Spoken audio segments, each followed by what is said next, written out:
বিসমিল্লাহির রহমানির রহিম। সুপ্রিয় দর্শকবৃন্দু, আসসালামু আলাইকুম। এপিএল কোম্পানির সাথে আছি আমি সাজেদা। এপিএল কোম্পানির পক্ষ থেকে সকল ডিলার ও খামারি উদ্যোক্তা, নতুন ও পুরাতন ভাই ও বোনদেরকে জানাই আন্তরিক শুভেচ্ছা ও অভিনন্দন। প্রিয় দর্শক, আশা করি আপনারা সকলে সুস্থ আছেন, ভালো আছেন।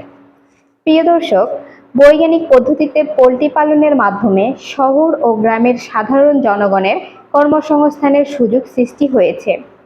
পোল্ট্রি শিল্পের সংযোগে প্রত্যক্ষ ও পরোক্ষভাবে হাজার হাজার লোকের কর্মসংস্থান হয়েছে।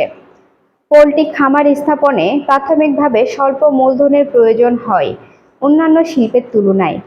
পোল্ট্রি পালনের জন্য তেমন জমির প্রয়োজন হয় না। ইচ্ছে থাকলে বসত বাড়িতে, এমনি ঘরের উঠানে, শয়ন ঘরের বারান্দায় এবং ঘরের ছাদে এবং পুকুরের উপরেও পালন করা যায়। পোল্ট্রির খামার থেকে স্বল্পতম সময়ের অর্থ বিনিয়োগ থেকে অর্থপ্রাপ্তি সম্ভব।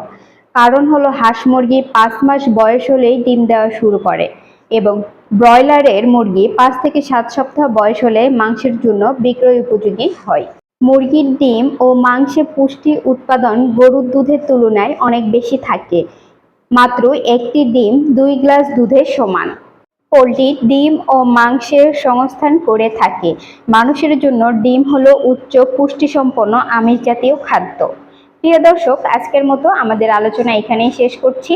আমাদের চ্যানেলের সকল নতুন নতুন ভিডিও ও তথ্য সবার আগে পেতে আমাদের চ্যানেলটি সাবস্ক্রাইব করুন ও বেল আইকনটি বাজিয়ে দিন। আজকের মতোই এখানে বিদায় নিচ্ছি। আশা করি সবাই সুস্থ থাকবেন, ভালো থাকবেন। Better APL, better life.